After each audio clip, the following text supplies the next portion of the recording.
Yo, it's your boy Illinois Valley. This isn't going to be so much a build video because when I made my last build video for Scalebreaker, I thought pretty much everything would just stay the same and it was going to be viable because I thought Dizzy Swing even with the nerf was going to be okay. And it is okay, but okay just isn't good enough when you're trying to do what I'm trying to do, which is be kitey and bursty and so Dizzy and Swing without that stun isn't as viable. It's okay, you could still use it, and we'll talk about that when I get into the skills. But basically, this is going to be more of an update because not a ton has changed. A little bit on my bar has changed. My monster set has changed. Everything else is pretty much the same. So with all that said, I will be doing dual wield with 2H. That'll be my new setup. When I get to that, I will definitely do a build video. But right now, a lot of people are talking about me possibly updating my last build video, and that's what this is. So real quick, we'll go to my character sheet. I'm still a Nord. Again, same as last time. You can be just about any stam class you want. You can do an Orc for the extra damage. You know how everything goes. Dark Elf is good. Wood Elf would be good. Imperial be okay. I like Nord. I like the extra resistance. It's nice.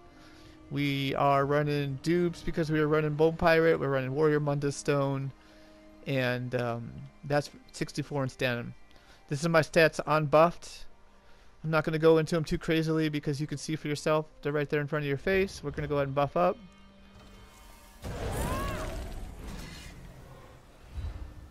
On my front bar, my weapon damage is up to 4k.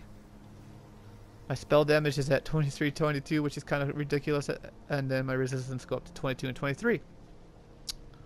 On my back bar, my resistance are at 27 and 28. That's the only thing I really want to point out there. Everything else is pretty much the same. Alright, in my gear, still running a Spriggan's two-handed greatsword Nern with a weapon damage glyph. On my back bar, this has changed. I'm running a Bow of Deathwind. This is Emo's idea because it gives you that 1400 armor resistance, so that's nice. The Spriggan's bow really wasn't doing me much good. If you have the Master Bow, I highly recommend you use it here. I do not, so I'm using Deathwind for the extra resistance. On my head, I'm using Barlogs, and I have a Tri-Stat glyph on my head for the extra max mag. And then chest is max health. Shoulders is max stam, max stam, max stam, max stam, max stam, all in pen on my body pieces. Bone Pirate as my body. So basically I have a triglyph on my head, max health on my body, everything else is max stam. On jewelry, I do have robust. You can do infused here. But then I have stam recovery and then infused weapon damage on my rings. So that's my gear. So not much has changed there. Also, I'm running entrapping poisons on my back bar. Alright, we'll go into my skills. Alright, on my back bar, since that's what I'm on, I have Poison Inject, Vigor, Bull Nutch, Shuffle, Ice Fortress, Permafrost. Nothing on my back bar has changed. On my front bar, I'm running Sub, Cutting Dive, instead of Uppercut, or Dizzy Swing. We are running Reverse Slice instead of Executioner, Evil Turn, Rally, Flawless Dawnbreaker for the weapon damage. And I will show you what that looks like fully buffed. You'll want all your Animal Companion passives, all your Green Balance passives, all your Winter's Embrace passives. Two-hand, you'll want all your passives. Yes, you can do Dizzy and Swing in place of birds if you would like. And then, of course, you could do Execution instead of Reverse Slice, but this is what I'm doing right now, and it actually is working really well, as you'll see in the gameplay. Under bow, just Poison Inject, and you can get the passives. Some of them are nice to have. You'll want all your medium armor passives, and then all of your heavy except for the last two. Under Fighter's Guild, obviously Evil Turn, but you'll want 3 points in Slayer, and that'll give you the extra weapon damage for having Evil Turn and Dawnbreaker slotted. You'll also want Banish the Wicked. I have not put my 3 points in there yet because like I said, I'm trying to get into where I could do both dual wield and 2H and bow all unlocked, so I can go back and forth in playstyles. If you have your Undaunted, you'll want those. Under Assault, you'll want Vigor, Continuous, and Combat Frenzy. Under Support, you'll want Combat Medic, and Battle Resurrection I feel is really nice. It's not necessary.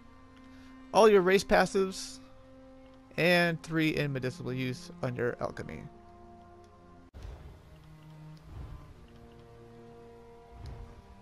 For food, we're running dupes, which I already talked about. We are running Crown Tristat pots, immobility pots. Wow, every time I stumble on this word and I don't know why. And then Essence of Weapon Power pots as well. You'll flip between the 3 of these. This gives you weapon crit. Believe it or not, it makes a huge difference. And you definitely want to have some Dominion Ballistas, because you never know when you might actually have to do some zerging. Alright, for champion points, you want 51 Warlord, 14 Spurner, 43 Tenacity, 64 Mooncalf, 23 Healthy, 24 Shadow Ward, 51 Tumbling. Also want to mention that it is very important that you unlock Tactician, which puts your opponents off balance with a dodge roll. So want to make sure you have that. Physical Weapon Expert 29, Master of Arms 72. You could probably go 81 here. Shattering Blows 23. Mighty 64, Piercing 21, Precise Strike 61, Ironclad 81, Resistant 50, Medium Armor 21,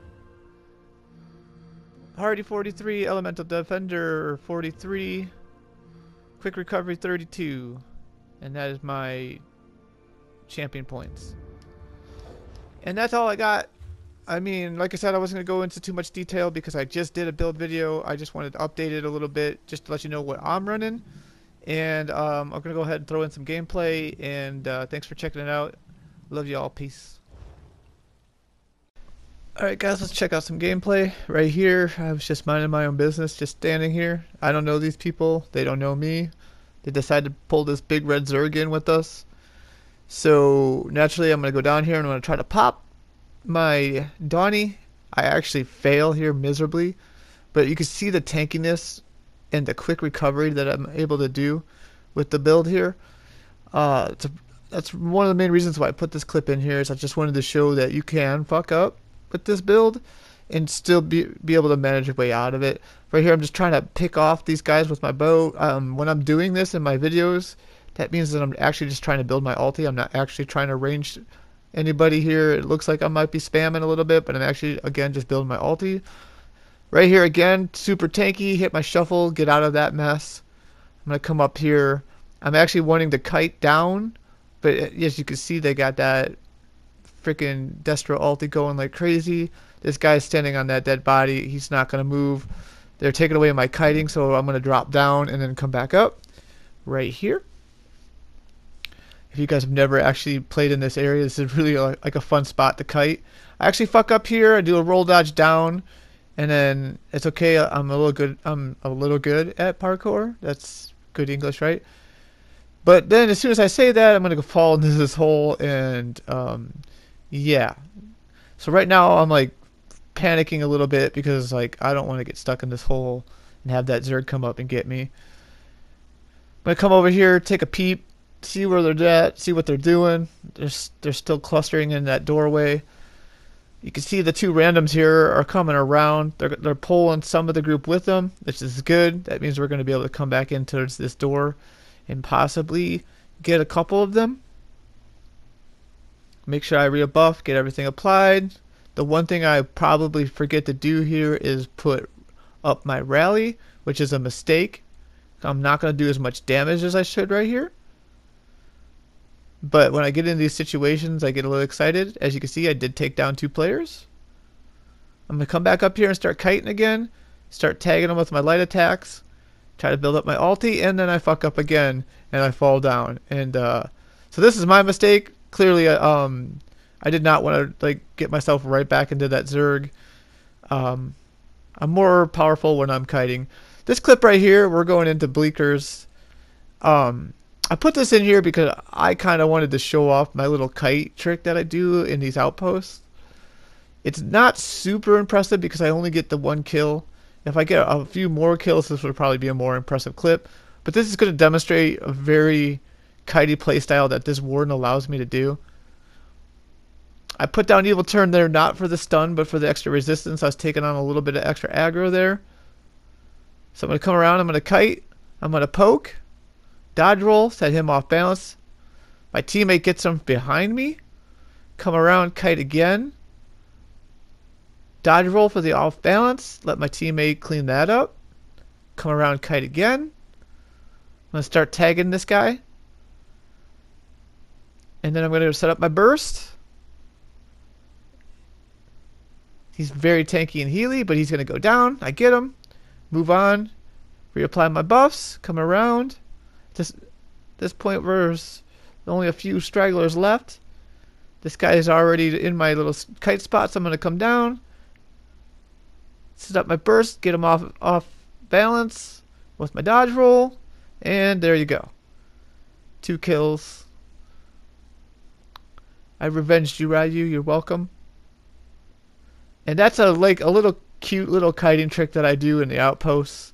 If you want to steal that from you or from me, go ahead. And that's it for the video, guys. Peace.